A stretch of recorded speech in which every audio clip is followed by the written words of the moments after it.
Taking a look at downtown Indianapolis. Cue it up. Sound the foghorn this morning. Really, the last 2 days we've needed that. You're looking at a downtown view or on the street view of the JW Marriott. You almost can't tell that that's the JW Marriott because of all the fog covering up the signage there. But we're glad you're up with us here on 13 Sunrise. It's Friday after all. It is 6 o'clock, but once again, we're watching radar. Not quite as active as it was this time yesterday, but it's like the fog might be a little worse than it was yesterday because the rain is not coming down for us. I'm Jalea, along with Matthew and Sean, who is in this week. That's right. Yeah, we know a lot that fog really impacted. Have we seen any delays, school buses? Up to 10. Wow. Up to 10, that list is going to grow. It's the sweet spot. You said it, it's the trade-off. Yesterday we had the rain that slowed us down, kind of dispersed the fog. We don't have widespread rain, we have widespread fog, and it is dense. So let's get right into the forecast here. From now to 9 at least, dense fog advisory. We've got areas of near zero visibility. School delays are ramping up.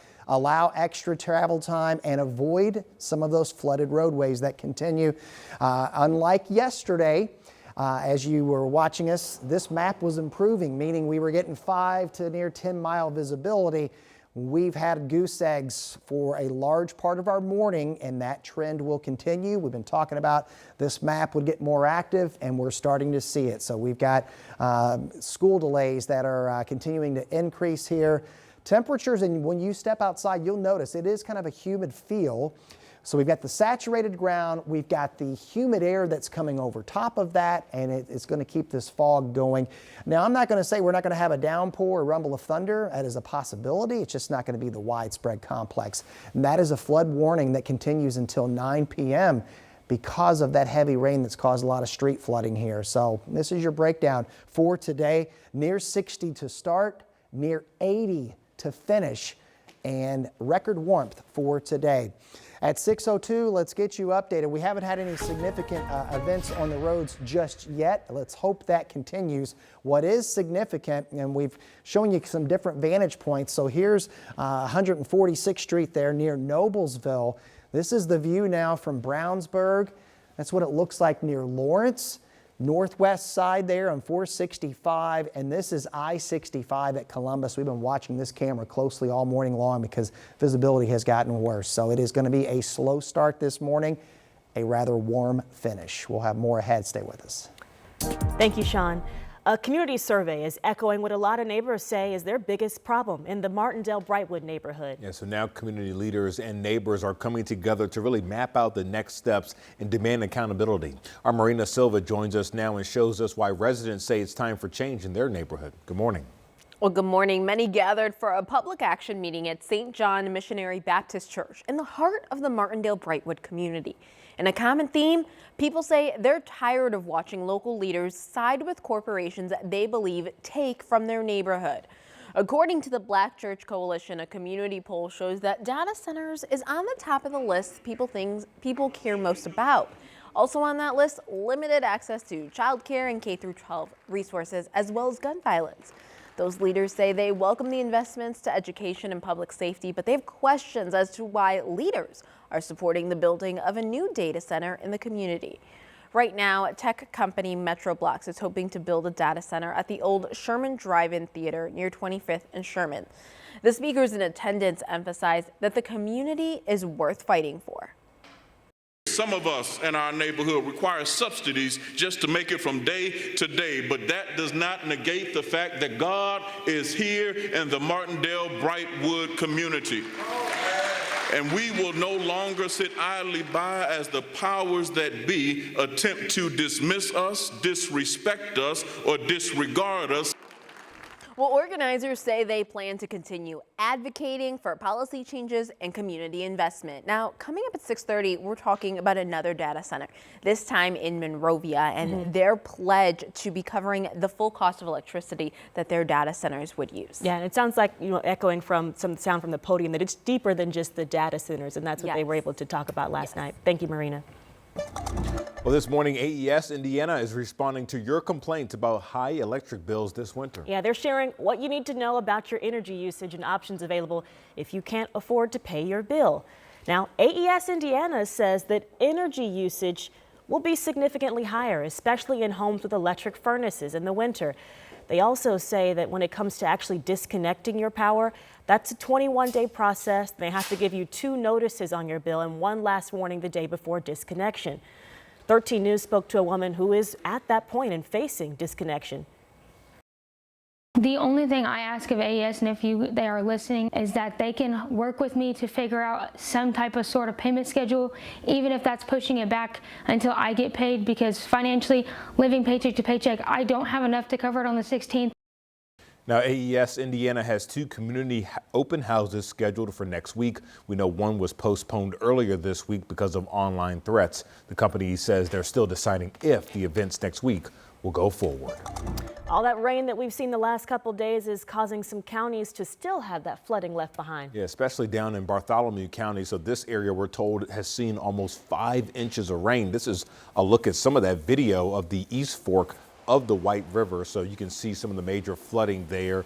And the river, we're told, is expected to crest here in the next couple of hours. But even after it crests, EMA officials say it may take several days before the water finally goes back down to normal. So they're asking all of us to make sure you're listening to the warnings about turning around when you see any amount of standing water. We had this problem year after year. People drive around the barricades, they drive around the signs, they get in the water. Just as this car behind me, they can't make it through. Your car will stall. Our responders have to come get you. It's not worth the risk to you, and it's not worth the risk to them. So at last check, EMA officials tell us they've responded to at least 3 water rescues. And we've seen people getting stuck here live on air as well.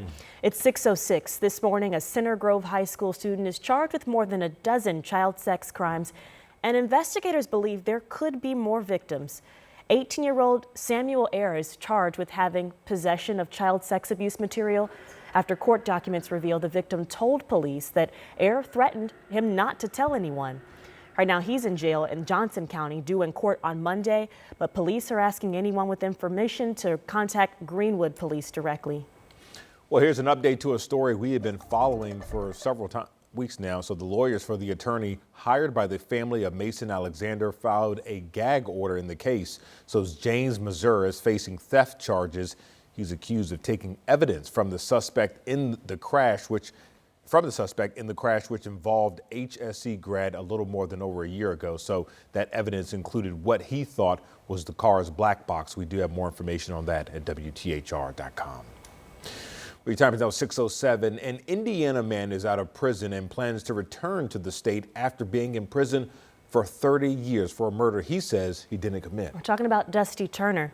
His family did share some pictures with us, showing him embracing them, family and friends, outside of a prison in Virginia yesterday. Turner was convicted of killing Jennifer Evans along with his friend in 1995.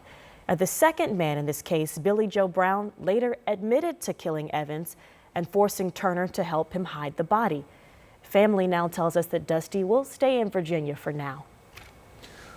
Well, the Streets to Home Indy initiative is hoping to expand their efforts in helping those experiencing homelessness find housing right here in Indy. And this comes as the organization says it's helped more than 100 people.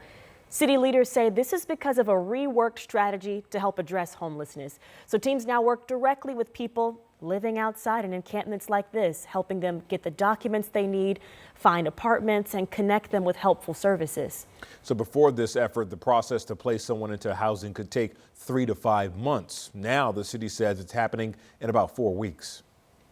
This Streets to Home Indy is offering a permanent solution, and it is offering housing with services, which we know is an evidence-based practice to address homelessness. Once people are placed into housing, the program connects them with other services, all aimed at helping them stay housed long term. Community partners say the effort is also about rebuilding trust in a system that some feel has failed them. We know the month of March typically means one thing. You think March Madness and college basketball. That's right, but in 1 month, thousands of people will be here in Indy for the Final Four and National Championship. Our Anna Chalker is live this morning outside of the JW with more on what you can expect as the biggest celebration of basketball is a little over a month away. Hey, Anna. Hey, Hey there, Matthew and Julia. And there's no better way to welcome in college basketball and all of the madness behind it than the biggest bracket you'll ever see on the JW Marriott. And I'll tell you, 68 teams are going to be vying and battling to get in the middle of that bracket. So they're playing the Final Four here in Indy. And we haven't had it here in 5 years, and Indy is ready to bring it back as the biggest March Madness tournament you're ever going to see. And here's a big reason why. For the first time in NCAA history, the NIT D1, 2, and 3 Final Fours will all be held in the same city. The week will kick off April 2nd with the NIT semifinals at Hinkle Fieldhouse. And then on that Sunday, April 5th, the NIT D2 and 3 championships will move over to Gamebridge. And D1 at Lucas Oil Stadium, the home of the Colts, the Final Four on April 4th, and the big game on April 6th. And since the last time we hosted this, it was in 2021 during the COVID pandemic. No one was here, no fans could come inside, so expect tens of thousands waiting downtown who were ready for this moment to be back. And Indiana Sports Corps says there's no pressure to any of that, and they're ready to welcome in everyone. No one's ever done this before, and the NCAA said, hey, if we're going to host the biggest celebration of basketball, what's the best city to do it in? And they were just like, Indianapolis, of course. So we like to do things first, and we like to do things big. So why not host all 4 championships in the same city? That's what Indianapolis is about. For sure. Why not? We're setting the precedent here in Indy like we always do. And you can get tickets now for all of those division games, the Final Four and championships as well. And I'm telling you, if you've been to any event here in this city, you cannot just host the game that is surrounding this game here, because Indy knows we've got to have a million other things surrounding it for the next few days. So coming up, we're going to be highlighting some of those fan events that you can get into for free or just a little bit of money to get you in, but really just something for everyone, all levels of college basketball fans. Wouldn't be Indy if we didn't do it big for all the fans coming to town. Thank you, Anna. Hey, Sean. Hey, Julia. Good morning, guys. Yeah, well, it is a pea soup kind of morning for us here. We've got a dense fog advisory, not a lot of widespread rain, might have a few showers, and then we've got May-like temperatures. We're hitting records this afternoon. Rest of the weekend forecast on the way. The sound of that. Thank you, Sean. It is 6:12, a major shakeup in the Trump administration, with President Trump firing Homeland Security Secretary Kristi Noem. We'll tell you about her replacement, which we already know this morning. And the conflict in Iran is intensifying. We're breaking down the latest strikes from overnight coming up.